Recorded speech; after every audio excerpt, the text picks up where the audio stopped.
백분종의 전지적 비트코인 시점.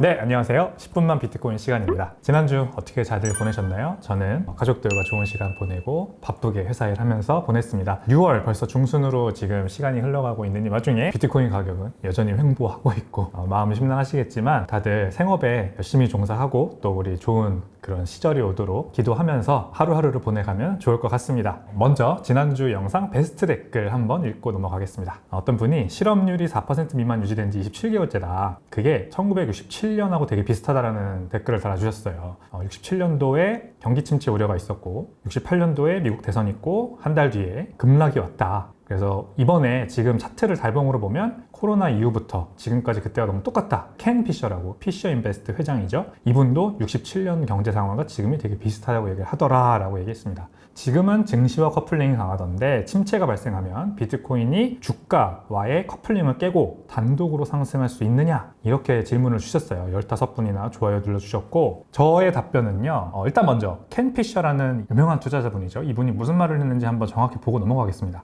2022년부터 24년이 66년과 68년과 비슷하다라는 말을 하신 겁니다. 22년 무슨 일이 있었죠? 이제 연준이 굉장히 급격하게 금리 인상을 했던 시기잖아요. 20년에 코로나 팬데믹 발생해서 유동성이 급격하게 많이 풀리고 그것 때문에 인플레이션이 많이 발생하자 22년부터 빅 스텝, 자이언트 스텝 이렇게 기준금리 인상을 급격하게 하던 시기입니다. 그리고 지금은 이제 그 여파가 조금씩 나타나고 있는 시기인데 자, 66년 인플레이션이 심화됐어요. 왜냐면 이때 이제 베트남 전쟁이다 뭐다 해서 돈이 많이 풀렸고 그것 때문에 인플레이션이 세게 왔거든요. 그래서 경기 침체 공포가 있었고 지금처럼 그러자 연준에서 금리 인상을 했고 그 다음에 주가 지수가 조정을 받았습니다. 근데 67년도 굉장히 좀 암울해지고 있는 상황인데 그럼에도 불구하고 S&P 500 지수가 24%나 반등을 했어요. 근데 23년도에도 S&P 500 지수가 20% 정도 반등을 했습니다. 그러니까 22년도에 기준금리 인상 빵빵빵 하면서 주가지수가 안 좋았는데 23년부터 웬걸? 갑자기 이제 기준금리 인하 기대감도 있고 뭐 경기도 굉장히 호황이고 이러면서 S&P 500 지수가 비슷하게 20% 정도 반등을 했었고요. 그 다음에 68년도에 인플레이션이 점차 둔화됐고 경기 침체 우려가 감소됐고 그래서 뭐 소프트 랜딩, 노 랜딩 이런 얘기 지금도 나오죠. 그때도 그랬습니다. 그리고 S&P 500 지수는 moderate-하게 11%에서 18% 정도 요 사이에서 상승을 했습니다. 그리고 24년 지금이죠. 지금도 비슷하게 흘러가고 있다는 게 이 켄 피셔 회장의 얘기예요. 인플레이션 점점 잡히고 있고 경기 침체 일어나지 않을 거다라고 켄 피셔 회장은 아주 강하게 얘기를 합니다. 그리고 S&P 500 지수 지금 현재 YTD 기준으로 11% 상승했죠. S&P 500 지수 진짜 비슷하지 않나요? 이렇게 보면 올해 말까지 더 올라가면 한 11%에서 18% 정도 상승할 거다라고 얘기를 했습니다. 제 생각에는 S&P 500처럼 비트코인도 지금 YTD 기준으로 60% 상승했잖아요. 기준금리 인하가 반드시 가격 상승에 필요한 재료는 아닙니다. 알아서 잘 갈 거라고 생각을 합니다. 기준금리가 내려가든 안 내려가든. 연준은 이런 와중에 인플레이션이 안 잡히고 있지만 경기 침체만큼은 어떻게든 무슨 수를 써서라도 막으려고 할 겁니다. 특히 은행 위기가 발생해서 23년에 실리콘밸리 은행 파산 사태 같은 일은 절대 발생하지 않도록 할 겁니다. 그러니까 무슨 말이냐? 유동성을 풀 거란 얘기예요. 침체는 낙관론이 비관론으로 바뀌고 사람들이 소비를 줄이면서 시작됩니다. 자, 지금은 그럼 어떨까요? 지금은 사람들이 소비를 줄이고 있나? 그건 아니에요. 소비는 여전히 많이 발생하고 있습니다. 미국에서 특히. 미국은 불황인 건 맞지만 침체는 아닙니다. 지금이 불황이다, 여러분. 동의하시나요? 저는 지금이 불황이라고 생각하거든요. 어떤 걸 보면 우리가 불황인 걸 알 수 있냐면 뭐가 유행인지를 보면 돼요. 지금은 MZ세대가 주도하는 저가 소비가 인기를 하는 여전히 소비가 많이 발생하는 시장입니다. 그냥 소비의 대상이 고가 명품에서 중저가 가성비 제품으로 바뀌었을 뿐이에요. 특히 여성들 소비 트렌드에 굉장히 민감하죠. 근데 요즘 이제 여성들과 또는 MZ세대 이런 젊은 세대들이 소비를 하는 트렌드를 보면 돼요. 그럼 요즘 트렌드는 어떤 트렌드냐? SNS 바이어를 타면 대규모 소비로 연결되는 트렌드입니다. 그래서 불닭볶음면, 까르보 불닭볶음면 굉장히 뭐 이제 미국에서도 인기를 얻어가지고 삼양 주가 날아가고 있죠. 미우미우, 프라다의 중저가 브랜드입니다. 장원영 씨 같은 분들이 유명 연예인들이 앰베서더로 활동을 하고 전 세계에서 굉장히 인기를 끌고 있고 판도라는 이제 한때 유행을 했던 걸 알고 계시지만 이 판도라도 덴마크 주식시장을 끌어가고 있습니다. 지금 굉장히 핫한 중저가 주얼리 브랜드로서 자리매김하고 있고요. 자, 그래서 지금 트렌드는 저가 소비로 바뀌었을 뿐 절대 트렌드 자체가 흔들리진 않았습니다. 자, 이거 한번 보고 넘어갈게요. 삼양 까르보 불닭볶음면 혹시 모르시는 분들을 위해서 굉장히 유행했던 영상입니다. 틱톡 영상 보고 넘어갈게요.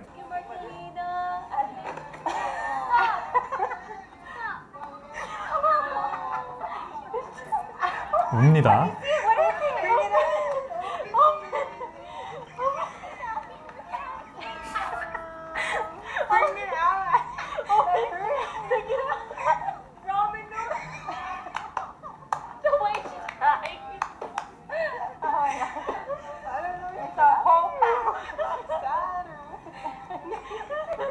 네, 까르보 불닭볶음면을 생일에 선물 받은 어떤 어린 친구가 울고 있어요. 그러니까 품절 대란이 벌어지고 지금 난리가 났습니다. 이게 바이럴을 타서 삼양 주가도 날아가고 굉장히 좋은 아무튼 상황입니다. 그리고 불경기에는 라면 주가가 좋죠, 보통. 그리고 매운 라면이 인기를 많이 끕니다. 불닭볶음면 아주 굉장히 매운 라면으로 유명하지 않습니까? 판도라라는 주얼리 업체의 CEO가 MZ세대는 랩그로운 다이아몬드를 실험실에서 키운 다이아몬드죠. 이거를 좋아하는 게 가격과 디자인 때문에 좋아하는 거다 라고 명언을 날리셨습니다. MZ세대는 가성비 그리고 예쁜 디자인, 이게 가장 중요합니다. 근데 지금 이 판도라가 굉장히 랩그로운 다이아 쪽에서 선풍적인 인기를 끌고 있습니다. 그래서 싸죠. 기존의 이제 천연 다이아보다 훨씬 싸고, 그러면서 똑같은 다이아몬드의 성질을 가지고 있으면서 디자인까지 예쁘니까 MZ세대한테 큰 인기를 끌고 있어요. 유명 팝스타죠. 셀레나 고메즈가 이제 판도라 주얼리를 많이 착용하고 다니는 걸로 유명합니다. 자, 미우미우 2024년 1분기 세계에서 가장 핫한 브랜드라고 크게 보도가 됐습니다.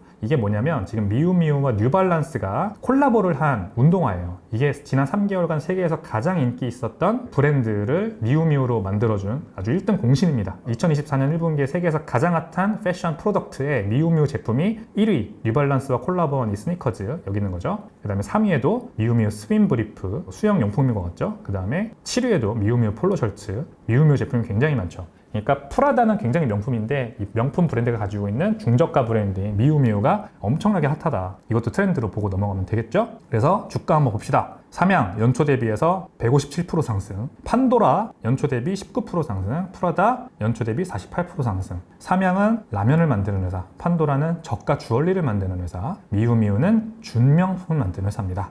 그러니까 소비 트렌드는 이런 쪽으로 옮겨갔을 뿐이지 지금 절대 죽지 않고 있어요. 그게 지금 중요합니다. 돈을 움직이는 기관 투자자들이 봤을 때 그럼 비트코인은 뭐냐면 MZ세대가 주도하는 신흥 투자 자산인 거예요. 우리 같이 이제 비트코인을 계속해서 투자하시는 분들은 큰 그림으로 보는 게 조금 약해요. 그래서 비트코인만 맨날 바라보고 다른 알트코인들과만 비교하는데 좀 더 기관 투자자들 입장에서 바라보면 비트코인은 굉장히 신흥 자산이에요. 하지만 지금 트렌드의 한 가운데 있다. 이렇게 보셔야 돼요. 젊은 세대가 좋아하고 그리고 SNS 바이럴을 통해서 가격이 많이 영향을 받고 구글 검색량이 증가하면 가격이 오르고 이런 어떤 지금 이 소비 트렌드와 굉장히 맞닿아 있다. 이렇게 보시면 됩니다. 현재 소비 트렌드와 비트코인의 투자 트렌드가 아주 맞닿아 있는 것이죠.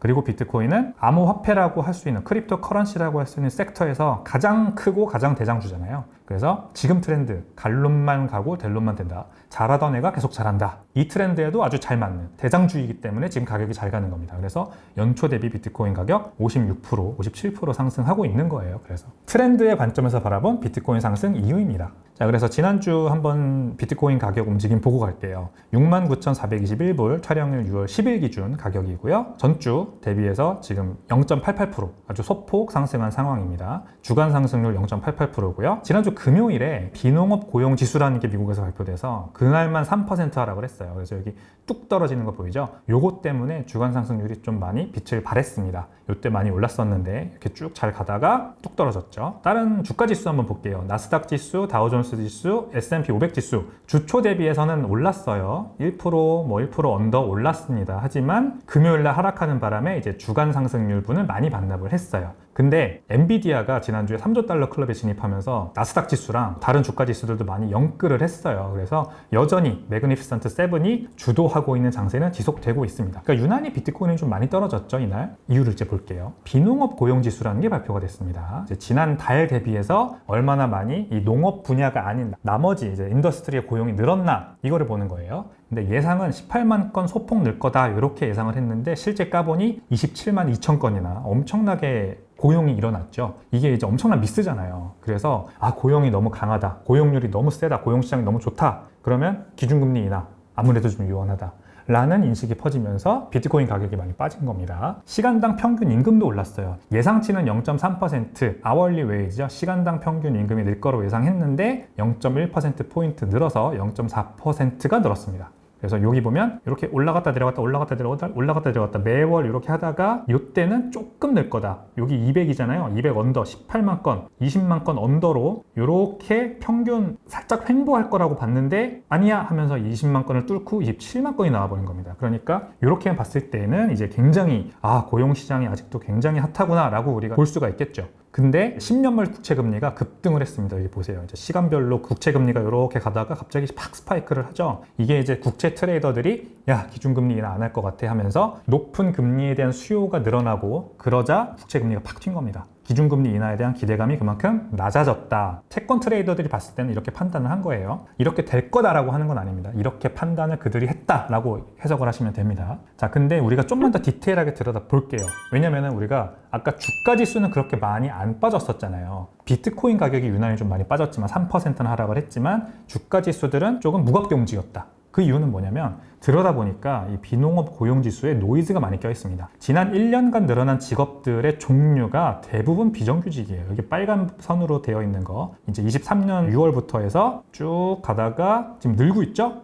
올해 들어가지고 늘고 있습니다. 이게 비정규직입니다. 비정규직 1511 늘었습니다. 근데 풀타임 정규직은 줄고 있어요. 그러니까 직업의 어떤 퀄리티라고 할까요? 비정규직이 늘고 있는 게 지금 이제 미국 고용시장이 지난 5월 비농업 고용지수가 많이 늘어난, 예상치보다 많이 늘어난 이유입니다. 그러니까 고용시장이 그렇게 건강하진 않다. 하지만 개수만 많이 늘었다. 이렇게 해석할 수가 있는 거예요. 그리고 4월 구인 이직 건수. 이거 제가 저희 채널의 커뮤니티를 통해서 한번 공유 드렸었는데 21년도 2월 이후로 최저치로 떨어졌습니다. 기업들이 얼마나 구인 공고를 내느냐 이거를 이제 서베이를 통해서 설문조사를 하는 건데 지금 3월 달에 835만 건, 4월 달에 800만 건 이렇게 쭉쭉쭉쭉쭉 떨어지고 있죠. 그러니까 구인을 많이 안 해요, 더 이상.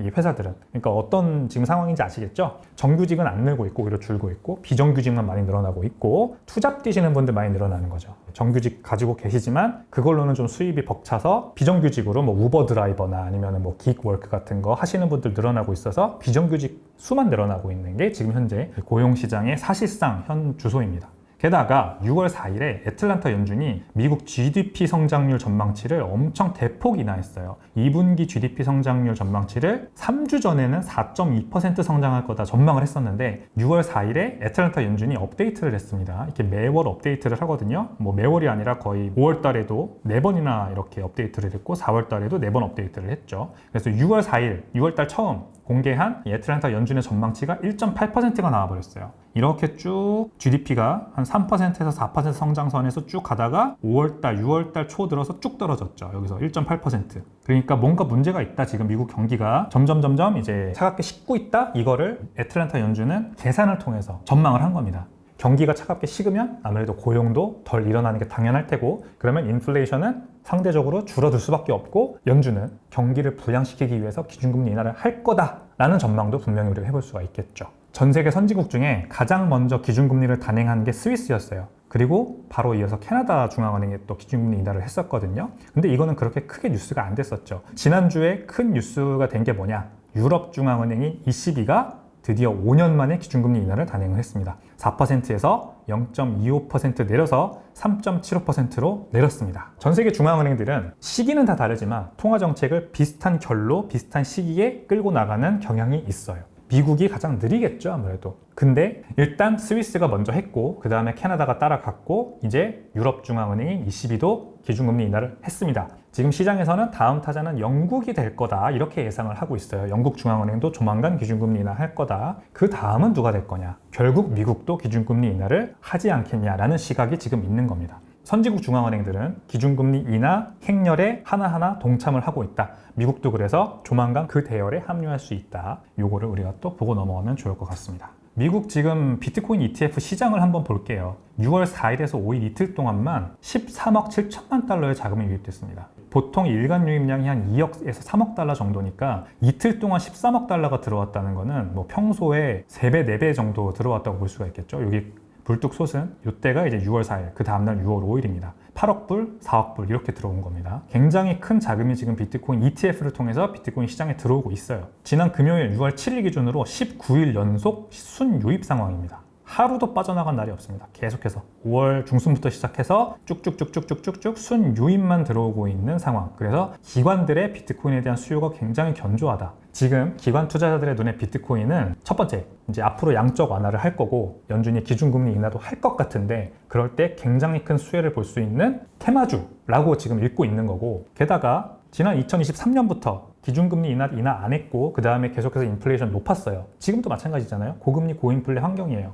그럼에도 불구하고 YTD 기준 60% 가격이 오른 이런 환경에서 선방할 수 있는 투자 자산으로 보는 거고요. 마지막, MZ세대가 주도하는 트렌드의 중심에 있어요. 아까 봤죠? 삼양 불닭볶음면, 미우미우, 그리고 판도라 같이 지금 MZ세대가 주도하는 중저가 소비 트렌드, SNS 바이럴이 주도하는 소비 트렌드의 중심에 있는 투자 자산으로 본 거예요. 그렇기 때문에 비트코인이 굉장히 기관 투자자들의 눈에 좋아 보이는 겁니다. 5월 달부터 다시 계속해서 비트코인 ETF에 이렇게 순유입만 들어오고 있는 상황입니다. 비트코인이 지난주에는 비농업 고용지수가 예상치를 크게 상회하면서 3%나 하루에 가격이 하락하는, 그래서 주간 상승률이 0.88%밖에 안 되는 정도로 많이 횡보를 했습니다. 하지만 나머지 주가 지수들을 보니 가격이 그렇게 많이 안 떨어지네? 그래서 왜 그런지 우리가 들여다보니까 비농업 고용지수라는 거에는 노이즈가 많이 껴있다. 어떤 거냐? 지금 정규직이 아니라 비정규직이 많이 늘었고, 그 다음에 졸츠라고 하는 미국 기업들의 구인 공고 건수를 보는 설문조사,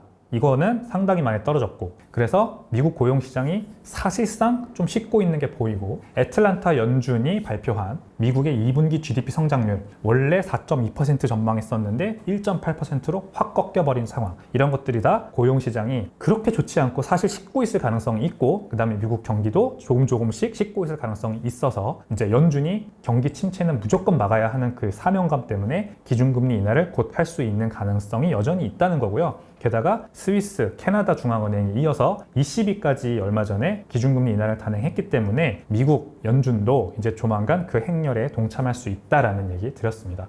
그리고 비트코인은 그 관점에서 봤을 때 가장 큰 수혜를 볼 수 있는 암호화폐 대장주, 그리고 MZ세대가 이끄는 그 소비 트렌드에도 딱 맞닿아 있는, MZ의 관심도가 많이 늘어날수록 가격이 많이 오르는 그런 트렌드의 중심에 있는 자산으로서 투자할 만하다, 이렇게 기관 투자자들이 보고 있어서 지금 비트코인 ETF에 19일 연속으로 순유입이 계속 들어오고 있고, 이틀 동안만 13억 달러가 들어오는 그런 지금 좋은 상황입니다. 그래서 비트코인 가격, 우리가 지금까지는 좀 횡보를 많이 하고 있지만 앞으로 또 좋은 날이 올 것 같다라는 생각도 할 수 있겠죠?